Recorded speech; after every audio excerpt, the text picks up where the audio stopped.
Your heart isn't just some blood pumping machine. It's intelligent.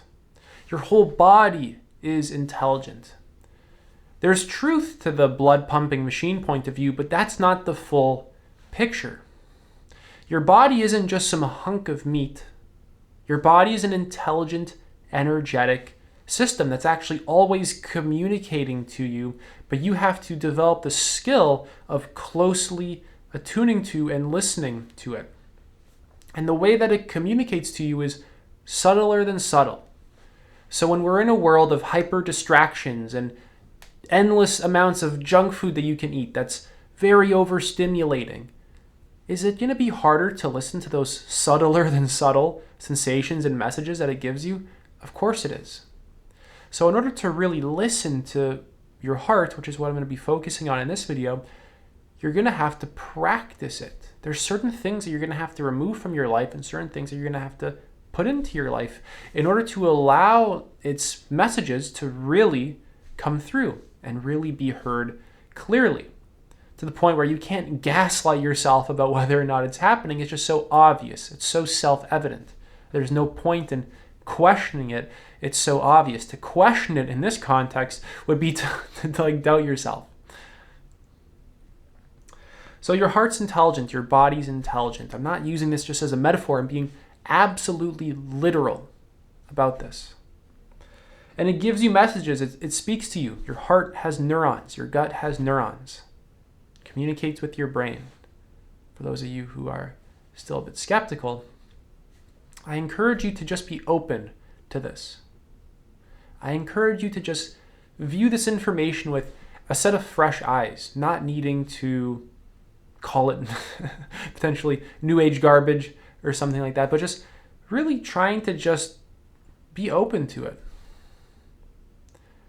And just really experiment with this information as well. It's something that you can test in your own life and actually get a result, a noticeable change. So the heart is an energy center. It's responsible for all sorts of feelings and intuitions. Your heart's responsible for that deep sense of connection and love to, let's say, a loved one. Have you ever been in a relationship and you can actually feel the sensations in your heart in the relationship? It feels open. It feels like there's energy flowing. How about when we use the term heartbreak and then there's that actual pain in the heart? So again, your heart's not just this sort of dumb blood pumping machine, but there's all sorts of subtler nuances that are also going on here that can't really be seen in this sort of gross physical lens. You're not going to look at this through a microscope and then find it. It's something that you have to simply attune to, which I'll be explaining later on in the video. So your heart is going to also be responsible for something like compassion and empathy. When your heart's open, when you're actually connected to it, when there's a sense of embodiment within the heart space, a sense of presence within it, it's easier to actually connect with people. It's easier to make deep, meaningful connections. It's easier to really be authentic around them as well, rather than subtly needing to manipulate the situation to get what you want, which is a thing that you actually do more than you'd actually like to admit. It's harder to also force things when your heart's open, because forcing things is also going to shut it down. And the pleasure of having it open is not worth sacrificing for any kind of short-term goal. Instead, now we can focus on a long-term goal of just being conscious and well in our lives and throughout our lives, and doing this kind of self-actualization, self-transcendence work, this inner work. The long-term goal of being present and grounded and open and stable throughout our lives is more valuable than just like getting some sort of goal met, some need met like right now in this sort of like extractive and like kind of reactive and totally survival oriented way. It's just simply not worth it. It ceases to be worth it. It's so obvious that it's not worth it because the pain and the tensions that come with that are so uncomfortable that you don't want to sacrifice your sense of openness for it. Because your openness, it just feels so good. It feels so fulfilling. It feels so satisfying. It feels so whole. It feels so healthy. And the whole point of you trying to get the thing that you want is so that you can feel that way. And so you can feel good and be well. But what if you just already have it? Do you still have to manipulate for something? So when your heart is open, when you're connected to it, authenticity becomes natural as well. A lot of people don't have a deep contrast and experience between inauthenticity and authenticity. So I'd recommend really being open to the possibility that you are not as authentic as you can actually be. And in many ways, you are totally inauthentic and acting out of, like I said, manipulation or survival or just defensive mechanisms that have kind of just been stuck there for a long time. And once you're able to actually be in the heart, it's easier to nurture these parts of yourself and then allow them to kind of just dismantle or just get out of that sort of fight or flight mode. Which brings me to my next point, which is nurture and a sense of feminine energy. The heart integrates feminine energy in a way that is extremely rejuvenating, healing, and balancing. And it also just really contributes to a deep sense of emotional well-being. When you're able to connect to your heart, your ability to regulate the energy in your body, allowing it to just move freely, spontaneously, increases. Whereas when it's always blocked and shut or numb and dull, you can't really do that. It gets a lot harder. And typically there's going to be pain that has shut down our heart or made it numb or dull. Things like rejection or being criticized or attacked in some kind of way or feeling unworthy, grief, loss, guilt, shame. A lot of things can kind of get stuck in that region. And then your capacity to actually listen to the heart goes down because there's so much kind of blocking it. So the heart's also responsible for a sense of softness and gentleness. Kind of just like a mother with a newborn baby. See, when a mother has her baby, she's not screaming at it right in the face, but she's just holding it with a deep sense of love, motherly love, care. And you can actually use that sort of nurturing aspect of your own self to actually heal yourself. You can actually have that sense of nurturing care for your own parts, the parts of your mind that you've once abandoned, shut down from, rejected, criticized them. You can use that connecting and nurturing energy to create well-being inside yourself. And it's very sustainable because this is a sense of well-being that you are creating. Your mind is wired to continuously create it. So once you actually establish that pattern pretty deeply, that ongoing sense of well-being becomes far more effortless. The second the pattern's wired into you, your subconscious starts to take over, starts repeating it. And now you've just conditioned yourself to create lasting satisfaction on a moment-to-moment basis. It's also easier to think when your heart is open and when you're in it. Your ideas are better, they're more creative, you're more open-minded, you're less defensive about your beliefs, you're less reactive. So your mind is lubricated, really. Ideas can come and go, new ones can arise, you can kind of see the conditioning that your mind is kind of operating within sometimes and just allow it to leave if it's not serving you or upgrade to something else. The heart offers an open and loving approach to life. I want you to really think about that. How would your life actually look if you were able to remain open to it and just continuously loving towards it? And that's a challenge. This is a huge challenge. This is probably the hardest challenge that you'll ever do in your entire life because you're going to run up against all the things that prevent you from doing that, all the shadow stuff, all the closures and the reactivity and the tensions and all the grief and the repressed emotion and all the reasons as to why you shouldn't. you're going to run up against your whole inner landscape of bullshit. And you'll have to start going through it. And we don't want to look at that stuff. We want to justify it. We want to rationalize it. We want to deceive ourselves into thinking that it's right and it's good. But once you have that shift in experience from the more closed and rigid heart to the more open and fluid heart, the energy can flow through it. There's an intuition of the latter path is better than the former. The latter path is more valuable and more conscious than the former. The latter path is going to lead you to somewhere greater than the former. So I want to emphasize the importance of really practicing connecting to it. My videos aren't going to be good enough for this. You're going to have to go off of my videos, turn off YouTube, do something else. Just watching video after video after video is not going to do it for you.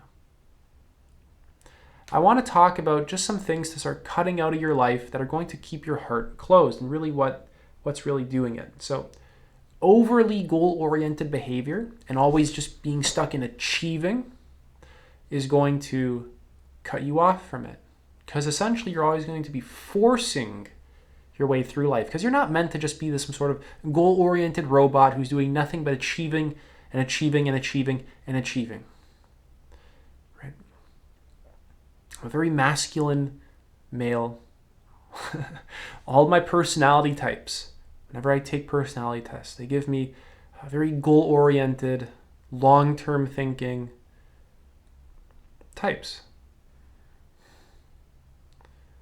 So I really love to be productive and achieve things, and I love it. But there's a time to just enjoy the fullness of life, to just let all your goals go and completely stop caring about them and just see what happens. To just stop always working towards a goal and just meet life as it is. And then sometimes you do that, and then life pushes you to pursue a goal. Like, I'm going to go to the fridge and get water. I'm going to go eat. I'm going to go hang out with a friend. Connect with a loved one. Nothing wrong with achieving goals. It's just that in our culture, we have this massive overemphasis on goal orientation, sort of goal-oriented mindset, and it's throwing us out of balance. Moving on is strictly and rigidly remaining stuck in thought.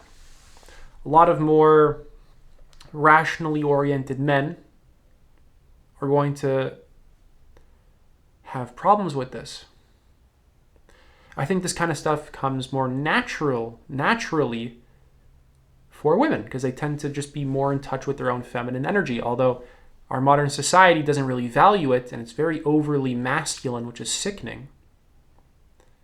Not that masculine energy is sickening, it's fantastic, but it's just out of balance with the feminine. We need to find that better balance of rest, intuition, love for nature, creative expression, etc.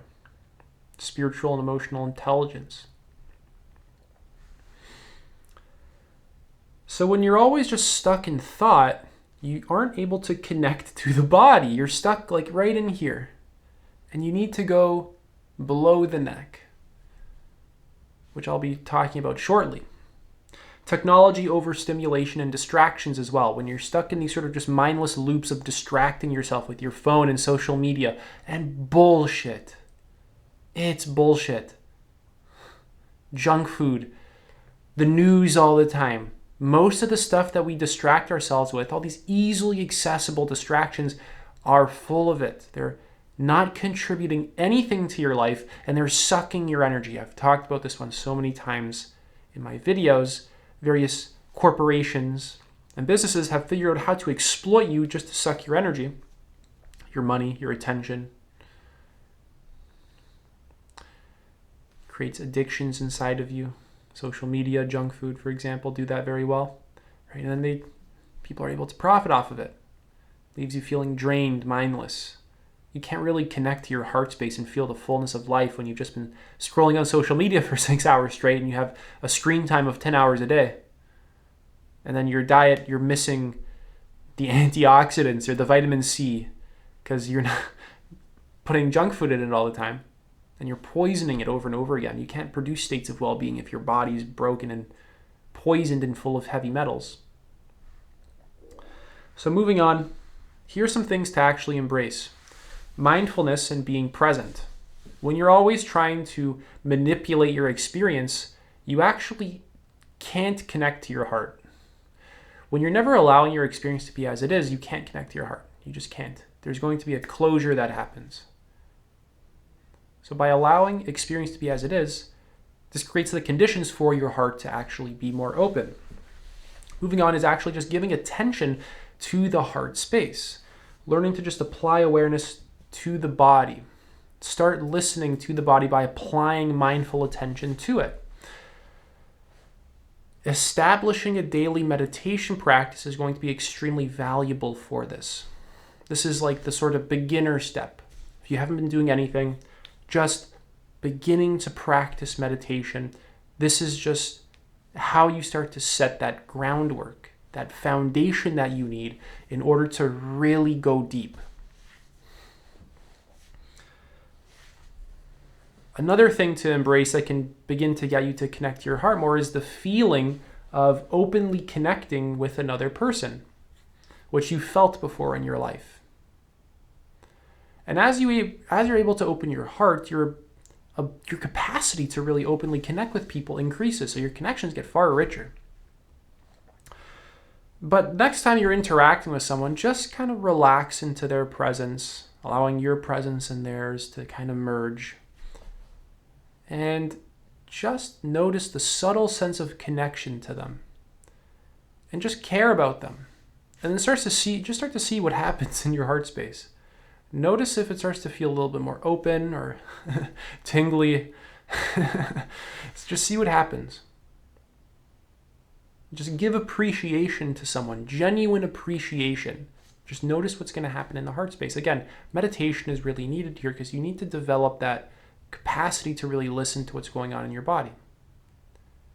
Right? So there's some sort of foundational groundwork things that you got to do.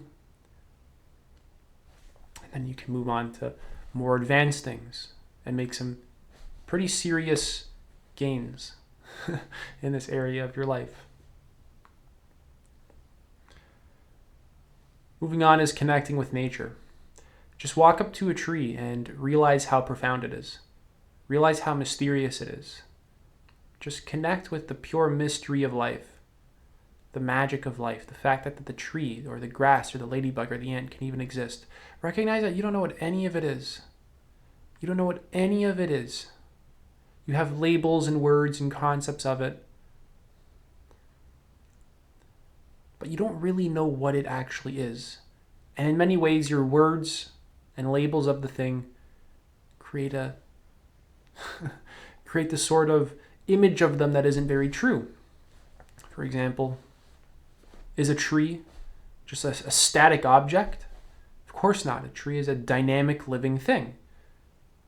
It's always in this state of change and flux, but because it's a noun and we treat it as a thing, it creates this sort of isolated perception of it. It's kind of how language is. It makes it seem like it's separate from everything else, but as you kind of begin to let go of that, you can actually directly perceive that separateness is an illusion. You can become conscious of that for yourself. This doesn't mean don't think ever again in your life. This just means letting go of the preconceived notions you have of reality and looking at things fresh, kind of like you were a kid. You know how a baby looks at life with very open eyes, right? Kind of just like that. Just taking it in for the first time, because the truth is that you've never experienced this moment before ever. And that you've never experienced any moment before twice. You've never experienced anything twice. Because the second you go out to experience that thing for the second time, it's already changed. The atoms have already vibrated.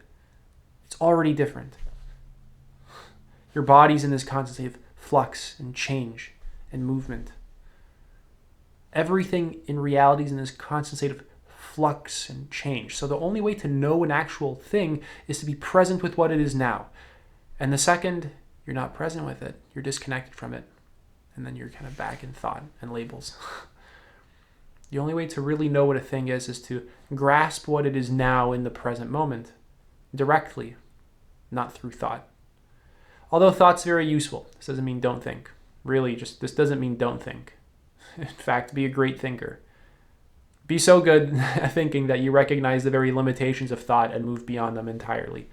Moving on. Really just allowing this moment and this experience to be as it is. I mentioned this briefly. I want to go just into a little bit more depth. Always trying to get that thing to complete you. Always trying to get that thing to make you feel better. Always trying to get that thing that's finally going to make you go, and then I'm done. Learning to let go of that and just allow life to move as it naturally does. Like I said, it's always in the state of flux, flow. There's a rhythm to life. There's a flow to life. There's a natural intelligence to the moment right now. Just learning to slowly over time tune into it and ride it. This intelligence is far greater than the goals that you set for yourself or your very finite intelligence. Just learning to attune to this flow of life over time. It will take practice, especially if you've never done any kind of meditation before in your life. It will take practice, but it's worth it. It's very worth it. That's it for this video. If you're interested in working with me, I'm doing one-to-one coaching at the moment. You can apply to book a call with me. Link is in the pinned comment. Take it easy.